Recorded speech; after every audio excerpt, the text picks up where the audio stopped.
All right. Good morning, everyone, and thank you for joining me today for this webinar from the Arizona Rural Development Council, hosted by Local First Arizona Foundation. For anyone who isn't familiar with the AZRDC and Local First Arizona Foundation, we put on a monthly webinar that addresses various issues that are common and surround the development process, specifically to rural areas. So, what's the point of talking about issues if we don't discuss solutions? And that's why these webinars are titled Solutions for Rural Development. It's really important to talk about struggles that we encounter, but most importantly, these webinars are a platform to build support to implement and discuss solutions to address difficulties that we face in the development process. So this month's topic, we are discussing how to leverage marketing through business partnerships. Now, before we get started, I want to go over a few housekeeping rules. First, if you're having any issues with your audio, make sure that your volume is at the appropriate level. For visual aid, just make sure that you have all your programs or other windows closed, because that sometimes slows down the running process of the platform. So if there's any severe issues, we suggest logging off of the webinar platform and then logging back on. So this webinar will be recorded and will be made available to you after the recording process is done, which is usually a week after the webinar. And then lastly, question and answer will be held at the end. We will ask that our participants type their questions into the chat box. So I'm typing into the chat box right now. And it's down at the sort of bottom of your screen where you see the platform. And furthermore, if you have to go but have a question that you want asked, you can type it into the chat, and I can ask it at the end, and then you'll hear your response at the end of the recording. Or you can email the speakers directly. We will have their contact information going out to you when I send the follow-up email with the recording. So, to introduce myself, I'm Maya Ozzie, and I'm the Rural Program Coordinator for Local First Arizona Foundation. I'm fairly new to the team, but I have a background in environmental biology, natural resource management, community development, and sustainable tourism development. And to introduce our lovely speakers, we've got Sharon Tewksbury Bloom is a professional speaker, facilitator, and trainer, and the owner of Do Good, Be Good. She provides communication training and organizational development consulting. Prior to launching her own business, Sharon spent 1 decade working in community building, nonprofit, and government work. She is still a very active volunteer for several nonprofits in Flagstaff, Arizona. Sharon has a master's degree in organizational development and knowledge management from George Mason University, and she loves to geek out on organizational structure and systems and how we can create workplaces that encourage benevolence. Our second speaker, Chris Pothier, has worked for a number of small wineries in northern Arizona in both sales and marketing. In 2011, with her winemaker husband and another married couple, she founded Chateau Tumbleweed. Along with helping to make wines as a cellar rat, Chris creates all the images for Chateau Tumbleweed's labels, merchandise, and marketing. And our final speaker, Rebecca Williams, is the co-founder of Dream Manor Inn, Globe's premier lodging and accommodations for short, long-term, and extended stays. The business was established in 2006 as a simple 5-room bed and breakfast. The inn continued to grow through the recession into a boutique resort with 21 units and specializing in special events and weddings, receiving Gila County's Small Business Success Award in 2011. So we're going to have a lot to hear from our speakers, and I'm going to hand it over to Sharon. Greetings. I hope everyone is having a great day. And my name is Sharon Tewksbury Bloom. You got a little bit of my bio. So basically, I'm new to the for-profit and business and entrepreneurship side of things, but I have a lot of experience with working with nonprofits, building public-private partnerships. So I'm actually excited to be on the other side and be thinking about how to leverage partnerships through business. But I also wanted to speak to how those partnerships might relate to the nonprofit and public sector. First off, on more of a business side, currently all of the business that I have done has been, well, not given to me, but has been created through referrals. I have not yet done any marketing at all. And I think that this speaks a lot to the work that I did in community building because I've developed a lot of strong relationships in the community. And now I'm trying to intentionally build additional relationships with potential business collaborators. When I got into working in the for profit after working on nonprofits for 10 years, I thought, oh, I really hope I don't have to give up those opportunities to collaborate and to build partnerships. That was one of my favorite things about working in community building and nonprofits. And I did not want to go into business with a really hyper competitive mindset. I really wanted to look for opportunities to create win-win with other businesses, other solo entrepreneurs. So one recent example that I have was getting to know someone who does graphic recording. As an organizational development consultant, one of the primary services I provide is facilitation. So I facilitate strategic planning retreats or large meetings, stakeholder meetings, and to do that well, often it helps to have someone who's a note taker, or better yet, a graphic recorder. A graphic recorder is someone who actually creates images in real time based on what is happening in the room, based on the ideas that are being shared, the feedback that people are contributing. They can create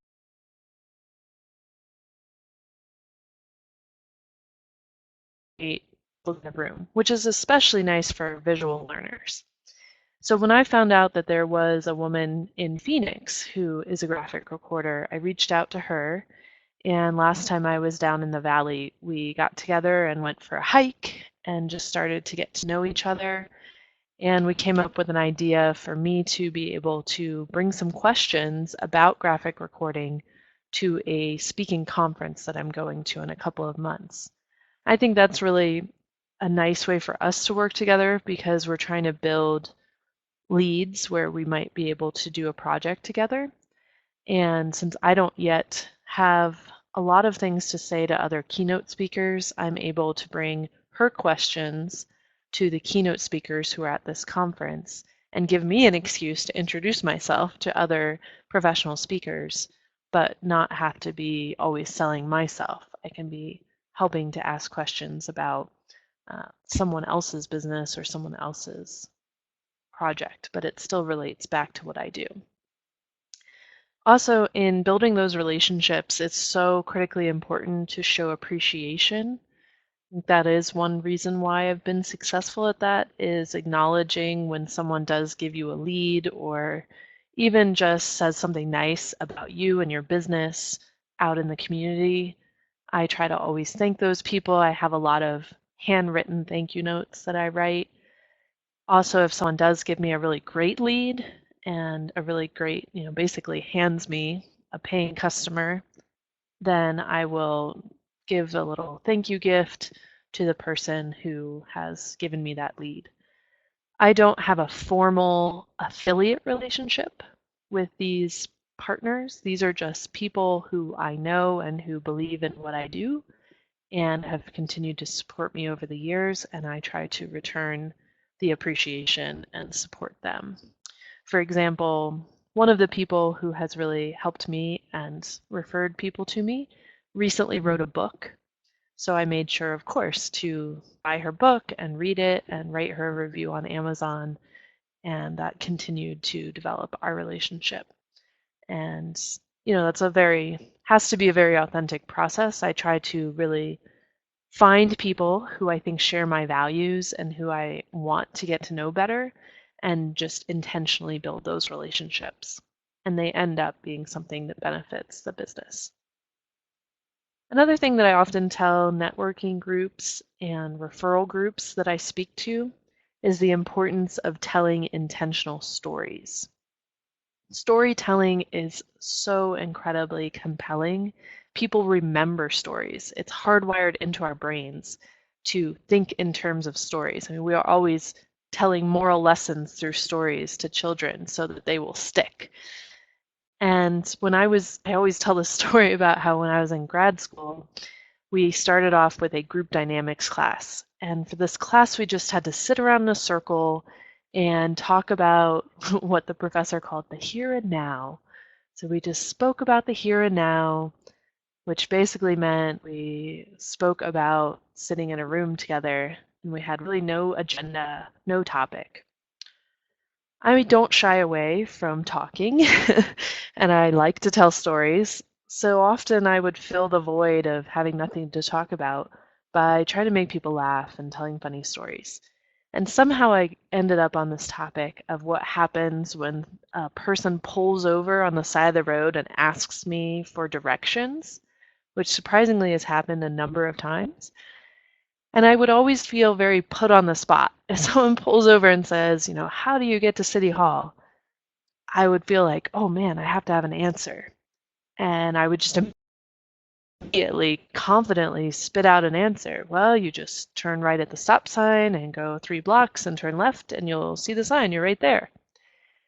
And then the person would drive away, and I would think, oh my goodness, I don't think that's true at all.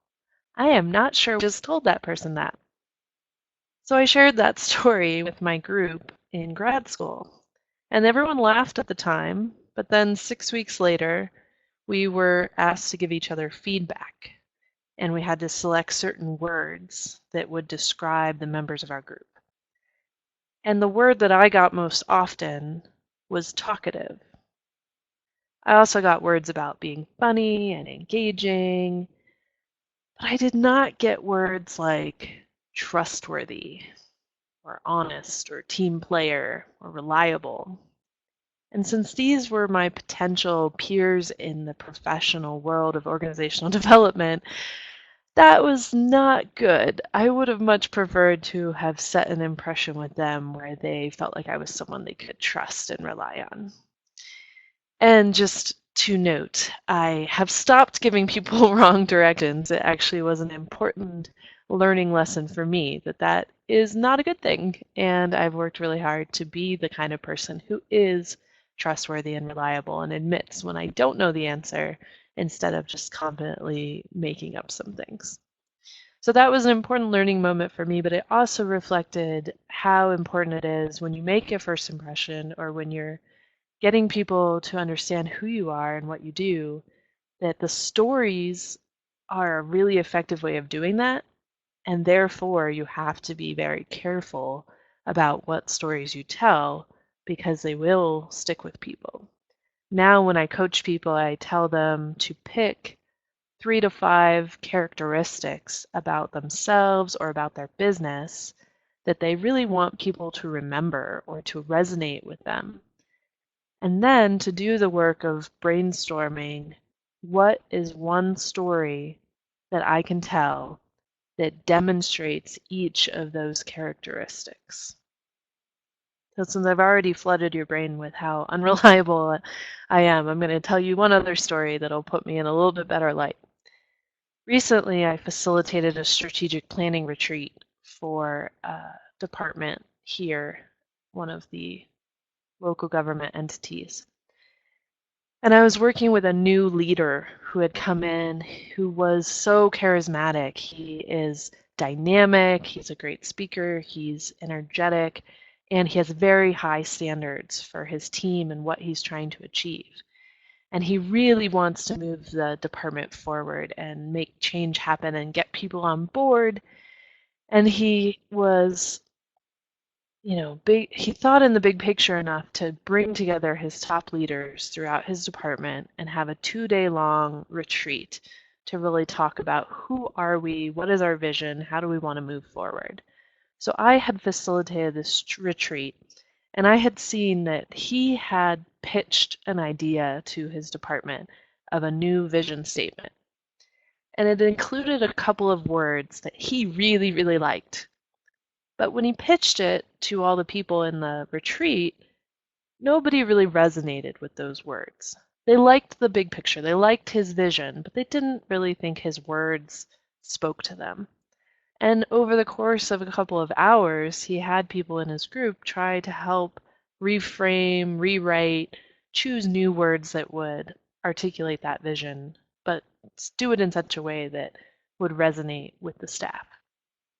So those 2 days came and went, and we came up with a draft vision, which did not include those words, had the new language. And then I met with the client, with this man, 2 weeks later for just a final review and recap. And when I met with him, he brought up again, I really feel like we're not quite there yet on the vision statement. And I think this better expresses it. And he brought those words up again. And I was sighing inside, thinking, oh no, oh no. His staff has just spent hours telling him that those words don't resonate with him. And yet here he is wanting to change it back and insert it back after the fact. And that could really break down the trust he's starting to build with this team. But I realized, didn't have I didn't think it would work to just tell him that flat out.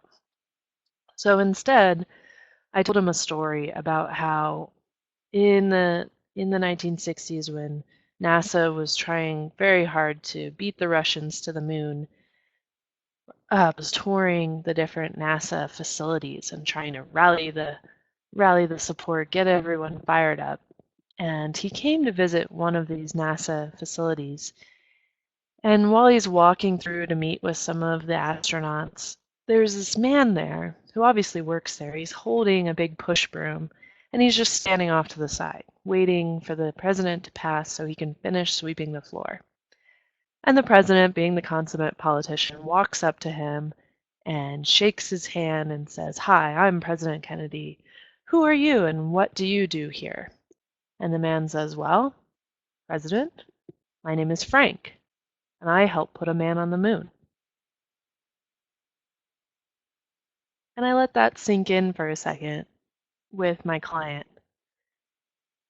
And he got it right away. He realized, oh, yes, the most important thing is that the frontline staff, they understand and buy into and can repeat back the vision. They know it in their bones. It resonates with them. It makes sense to them.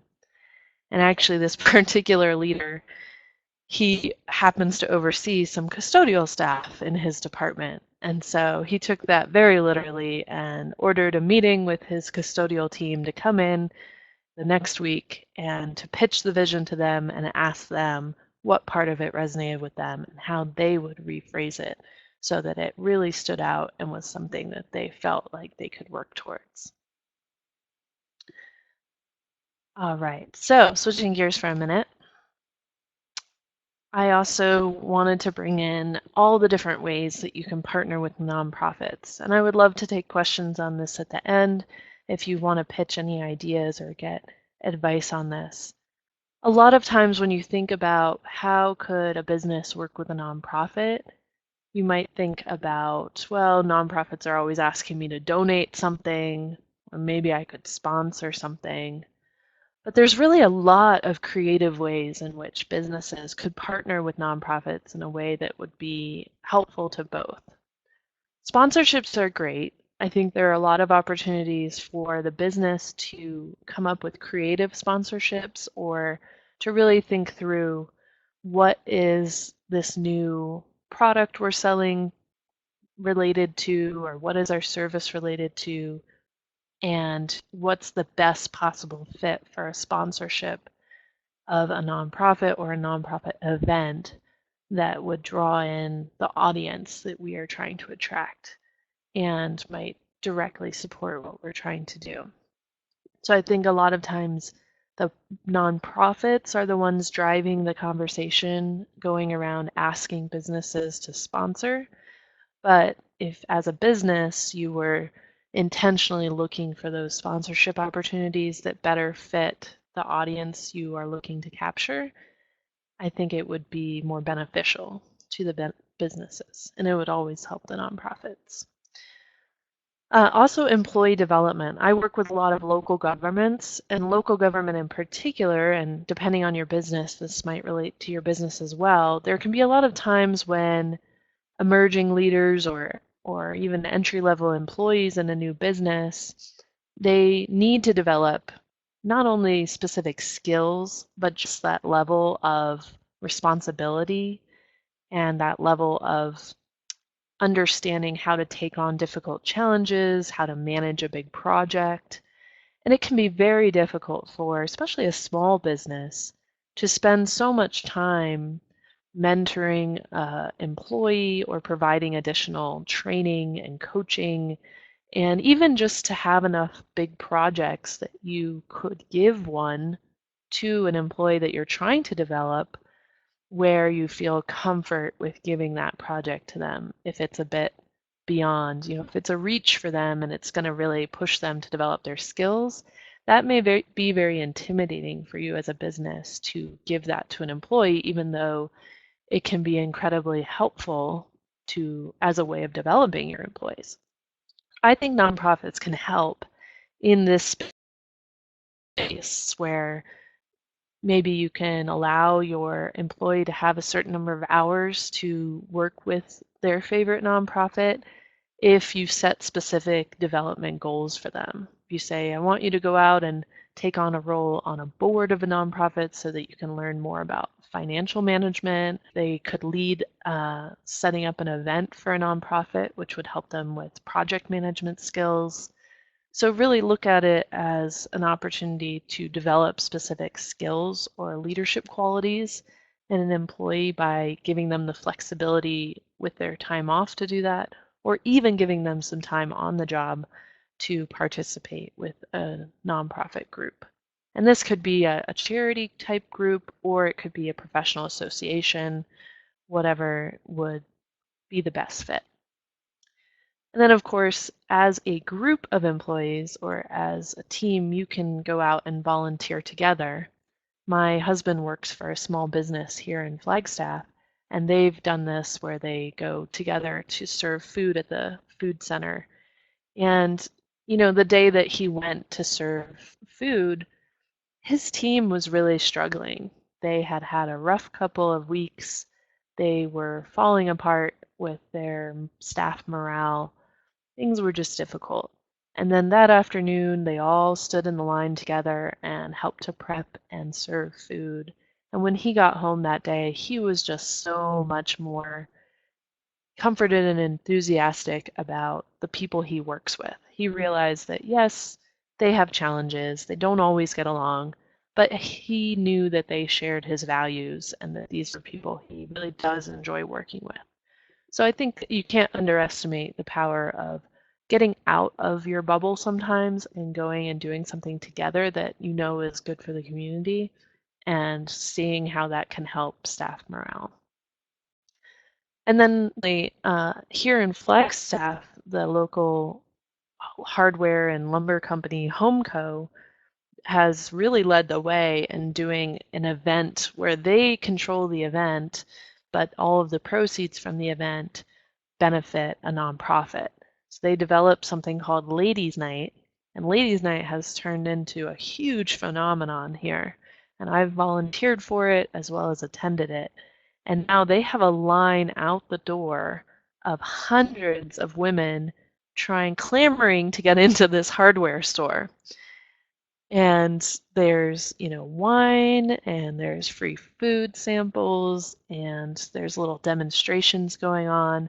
And then the highlight for many people is that there's also what they call the Carhartt fashion show, which is kind of a men's Chippendales style show, which is part of what gets the line out the door. So it's a really creative event. They've done a lot of fun things with it. All the employees get involved in designing and putting it on, and it builds their morale, and then all the proceeds help a nonprofit. And they've managed to raise between $10,000 and $15,000 in one night for this nonprofit. So the key there in partnering with a nonprofit is just making sure you find your fit and something that will align well with your values and your message, and then making sure that you have that clear expectation up front of what the nonprofit needs, what you need to make it successful, and communicating that.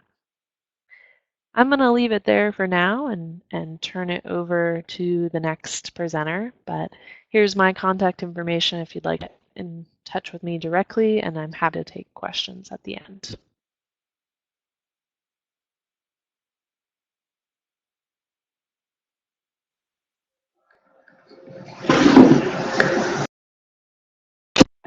My name is Cotier. I'm one of the owners of Chateau Tumbleweed, which is a winery in Clarkdale, Arizona. We're owned by two married couples.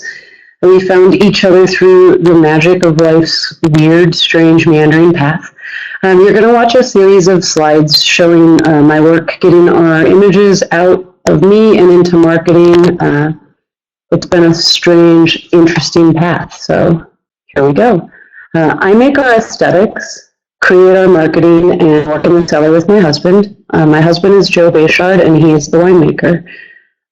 Jeff Hendricks is our vineyard man and the layout king for all the images. And then his wife, Kim Cloisterman, is our accountant and does our long-term forecasting. As a small business, we all wear many hats, but these are the skills that brought us together to create Chateau Tumbleweed. We currently make about 2,400 cases of wine a year, which means we're considered a small boutique winery. We got our start working for two large wineries up here in the Verde Valley. Excuse me. Each of us coming to the world of wine with no formal training. Ours was a case of the right time at the right place. The modern northern Arizona wine scene in the early 2000s was just at its inception. My then boyfriend Joe and I moved here in 2004 from Eugene, Oregon. Joe was hired to work as a county reporter at the Red Rock News in Sedona. In less than a year, both of us worked for Page Springs Cellars, and Joe worked his way up to winemaker after a few years. I left to attend a film school, and Kim and Jeff started coming out to the Verde Valley to get away from the intense pace of their Bay Area jobs.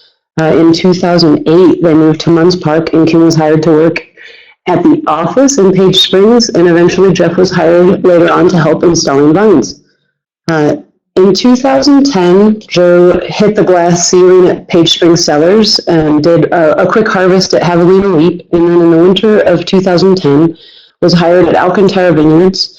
I was working in the Arizona film industry at the time when Joe hired me to help him during harvest 2011 as his cellar rat. At this time, our ratty group of winos was slowly and steadily declining into just four of us. We sat together late into the night and spoke over wine about the love and pain of working for an emerging culture as it found itself. At some point, we began to talk about our complementary skill set and our belief that we could say something different in the wine world if we were given the chance. So we started to make a business plan. We came up with our name and purchased 3 barrels of wine that Joe and I had made at Alcantara.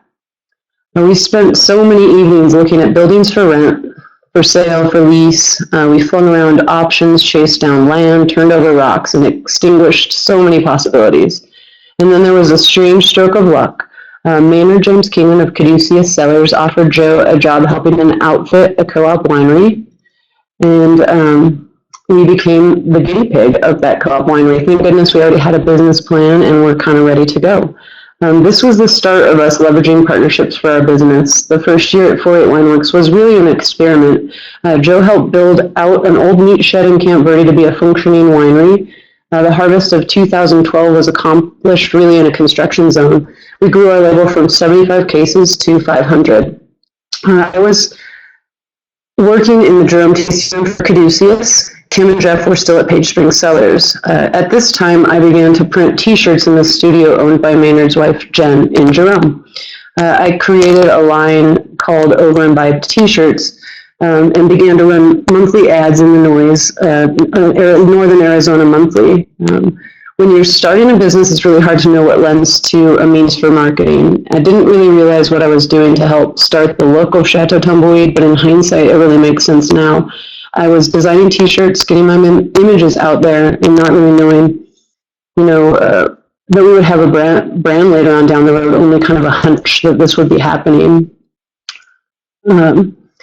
I began to trade an illustration for a column for an ad for my T-shirts. I was excited to see my stuff come into print, to face and hit deadlines, and to challenge myself to come up with new exciting images. And this would all come really honestly into play for our label designs, as it was though I was training for the future. And oddly, that just started to happen for the four of us at the same time. Joe was purchasing equipment for a co-op seller that year after he had helped Alcantara outfit a crush pad with proper making equipment. This would be invaluable, as just a few years down the road, it would be time to finally outfit our own seller. However, none of this was apparent to us as we worked hard for other people while trying to put our dream together on the side. Jeff had risen to vineyard manager and was busy installing large vineyards on Page Springs Road for both Page Springs sellers and the DA Ranch. An odd slice of foreshadowing, as the owners of the DA Ranch would become the third couple on our team investing in us in 2015 so we could start our own winery. Jeff was pivotal in bringing these people into our lives as he managed crews and brought their estate fruit up to a beautiful maturity. He now manages their estate, and Chateau Tumbleweed makes their wines. Kim rose to controller at Page Springs Cellars and learned how to submit labels to the federal government, deal with interstate shipping, and all things winery. And I became the shipping manager and national sales for Caduceus Merkin. So not only did I get a chance to see how Arizona wines do in the national market, but I learned how to fulfill web orders and was able to work in the cellar with Joe on Tumbleweed wines. These were all of the pieces and parts we did not have firsthand knowledge of, and suddenly we were leveraging our partnerships via winery responsibilities to glean the last nuggets we needed to glean. The Noise column was given to the Arizona Wine Monk, and I continued to illustrate it. And that's when, I started figuring out what Chateau Tumbleweed would look like. I had started working on our images for labels as 2012.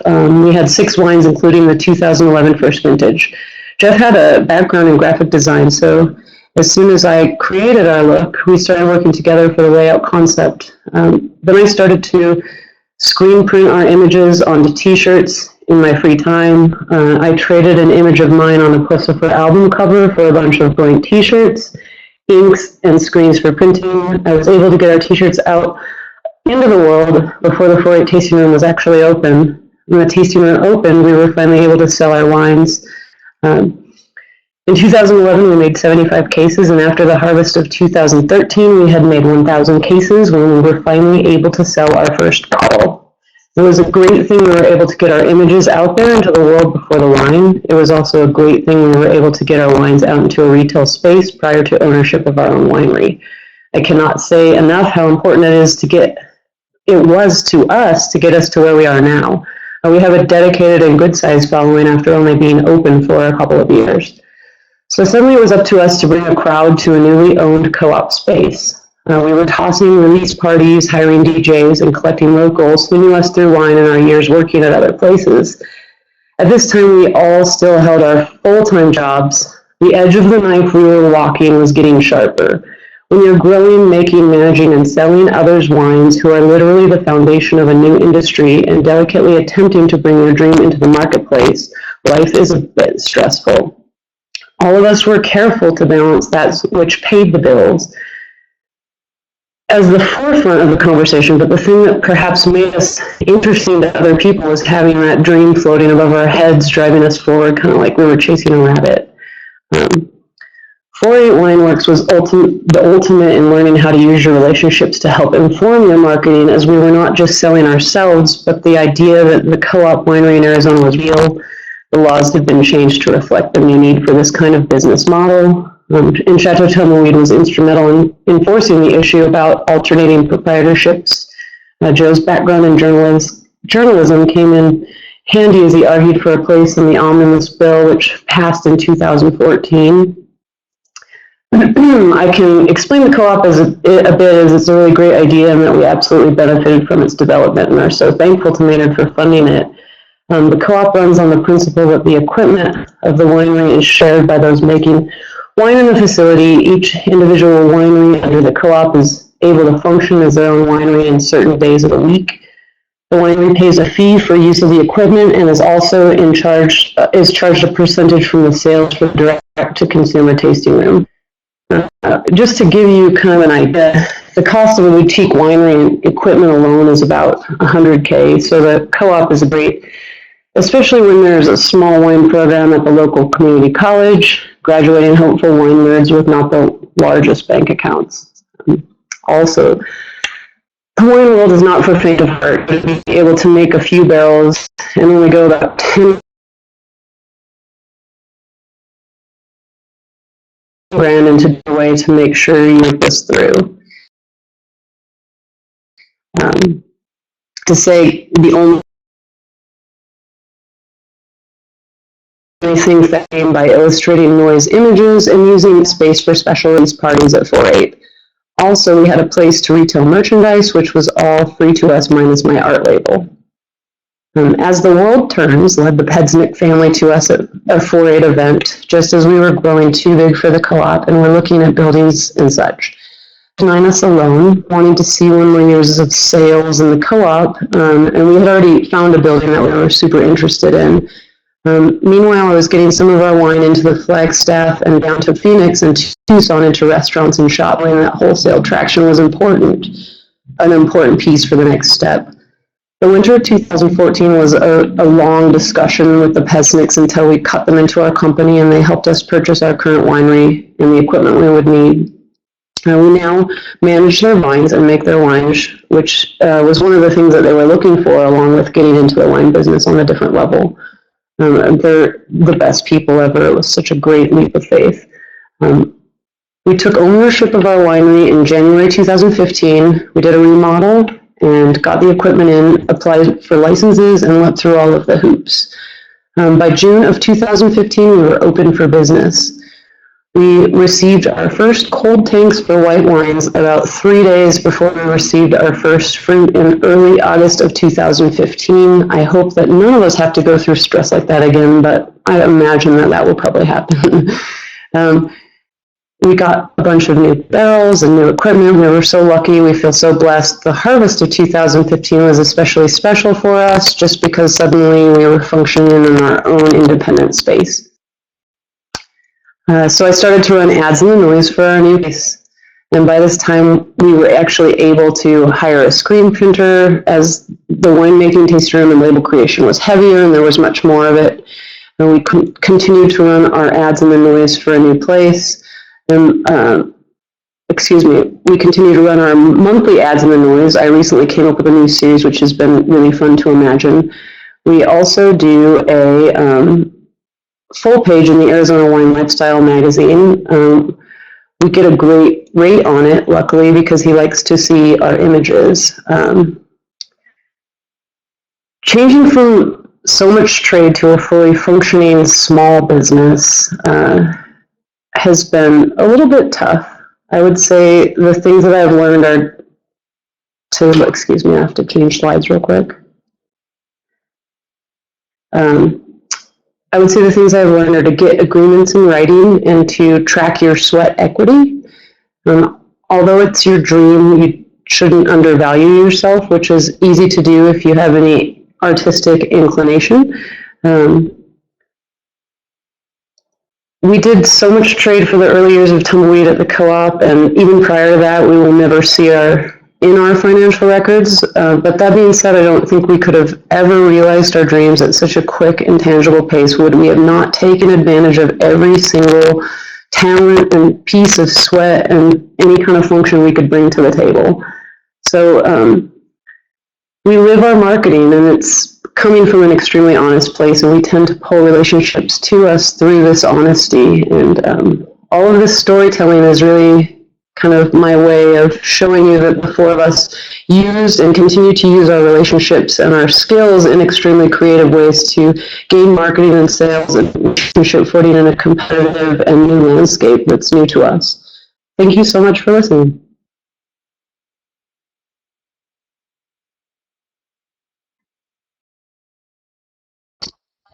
I guess it's my turn. I'm Rebecca Williams, and I own the Dream Manor Inn in Globe, Arizona. We established in 2006.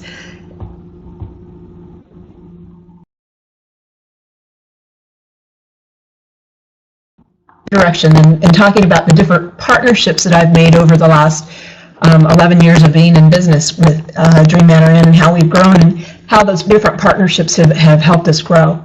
So one of our biggest and first partnerships that we did, of course, was joining our Chamber of Commerce, and I happen to be on our local tourism committee, so I'm a very active member in that. And the marketing that the Chamber does for us is they, of course, have my flyers and brochures there. They help promote my business. But they also hold events at my place, which brings potential customers to me. And they also have a community calendar, and they do press releases and things like that to go out into different newspapers or different publications and that. And it also gets it into more digital marketing as well. Another partnership that I have is with my vendors. When I started the business, I didn't know I was going into the wedding business, which was I thought we were going to have an inn, but we ended up doing about a third of our business is doing events, and most of those are weddings. So what we found with our wedding customers is, because we were so remote, that they really needed all of the vendors. They wanted a one-stop solution. They wanted the cake, they wanted the photographer, and they wanted the DJ. And so and they want flowers.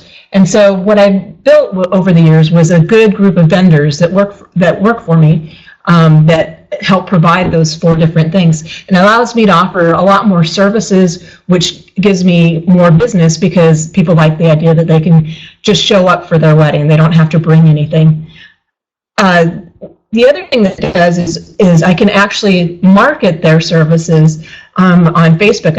I write a wedding announcement for all of my weddings that we have at Dream Manor Inn, and what I do is I tag my vendors, their names and then their businesses, so that those go up on their Facebook pages, on their business page, and also on their personal page. I also work with the other businesses. One of my other business partnerships and one of my other vendors is the Copper Hen that I have here, but there's other businesses in town too. When people come to visit us, they always want to know where to go. Where do I go eat? Where do I go get my hair done? Where do I go get my nails done and all of that? So what we do is we recommend each other, and they recommend me back as well. And then we write reviews for each other on when we visit our different businesses in town, which gives us credibility. And then we tag each other on Facebook, and we also share each other's posts. So one of my favorites to share is our Downtown Association. They're always promoting things going downtown, and it's nice to put it on my Facebook page, on my business page, to tell people what's going on in town if we're having a slow weekend. I know that you guys are thinking, competitors, why would you partner with competitors? Well, sometimes you have to, and you want to be very careful. You want to be very selective about yours that you partner with. Because we do so many weddings, I cannot host all of the people that want to come up here and have them stay at my inn. So one of my competitors is Not Screw Hill, and we recommend each other all the time, but she only has 4 rooms, so I can't put too many guests over there. So I had to go and go to the box stores, like Kimber would say, and I partner with the Best Western in town, and they not very often do they send me customers, because usually I'm filling them up with customers that are coming in from out of town for weddings. But there are benefits with partnering with them.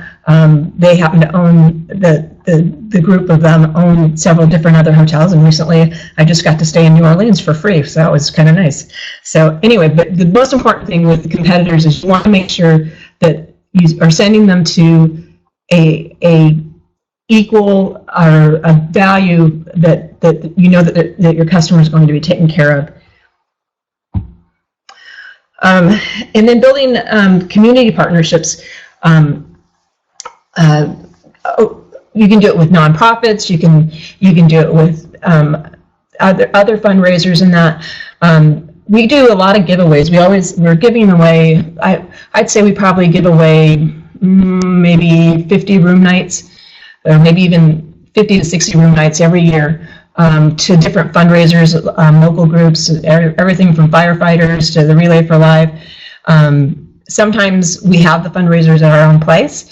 We partner with them and have fundraisers with the different groups, and sometimes we're attending them or we're donating baskets. Like our hospital does a local art and wine auction every year, which is a big event in our community, and I always put together a wine basket that has a free room night in it. Paid partnerships. Oh, that's the hardest part. I hate giving money away, but sometimes it pays off. So it took us a long time to figure out what paid marketing would pay us back. And so you always want to measure your return on investment. How much money did you pay and what did you get? I had several failures. When we were first starting the wedding business, one of the things I did was I advertised in Arizona Wedding Magazine. I think I spent about $6,000 for an ad and I got absolutely 0 leads. That was painful, very painful. I went to the Arizona Bridal Show, which I thought, wow, I'm going to have all those brides, right? I got 1 bride after spending probably about $4,000 and between the booth and the time and all of that stuff. That was painful. Some successes. Expedia, it was just last year we decided that we would partner with Expedia and put ourselves out there, and it has definitely given us some filled in some rooms for us. So when we have a few open rooms here and there, Expedia tends to fill those up for us, which is nice. But the biggest thing that it's done, that Expedia has done with us, is it's increased on our web awareness. We're easier to find. People hear about us more. We come up more in different types of searches. The Wedding Spot is similar to the Knot or the Wedding Wire. It's a new wedding place for wedding venues only, and it's a different one because people can go in there and they can actually do a proposal for themselves to see about how much it would cost to have a wedding. And we've been on the Wedding Spot for 2 years. We normally average anywhere between 15 to 25 weddings a year. This year we have 37 weddings booked, with the potential of a couple more coming. Half of those weddings have come directly from the Wedding Spot. So that has been an incredible business paid partnership that we have. They asked me to do a reference for them, and in return, I got a 3-year contract guaranteeing my rate. So my rate is not going up for the next 3 years. So it's good to have that partnership and know that my rates aren't going up, and I'm still getting a good return on investment on that as well. Probably the most important business partnership you can make is with your customers. Your customers can do more for you than anybody else. I like to call my wedding couples my marketing team, because when I have a wedding couple that books from Phoenix or Tucson, they're going to bring me 100 new customers that have never seen my place before. I can't pay for that, for somebody to come experience my venue. It's amazing. And so word of mouth does so much. Make sure that you're asking your customers for reviews. Those also help increase your Google rankings, especially if they put them on your reviews. Google looks at Google first, and they look at TripAdvisor second, so that's where you want to concentrate your reviews to go on. And then use Facebook as well with your customers. I engage my customers on Facebook all the time. I put those wedding announcements I was talking about on Facebook as well. I also do that with an engagement or a save the date announcement, and that does a lot because when you put people on there, they're going to share it and they're going to tag it, and it's going to go. You're going to get lots more marketing stuff out of it. So that's a thank you, and Maya, you're it.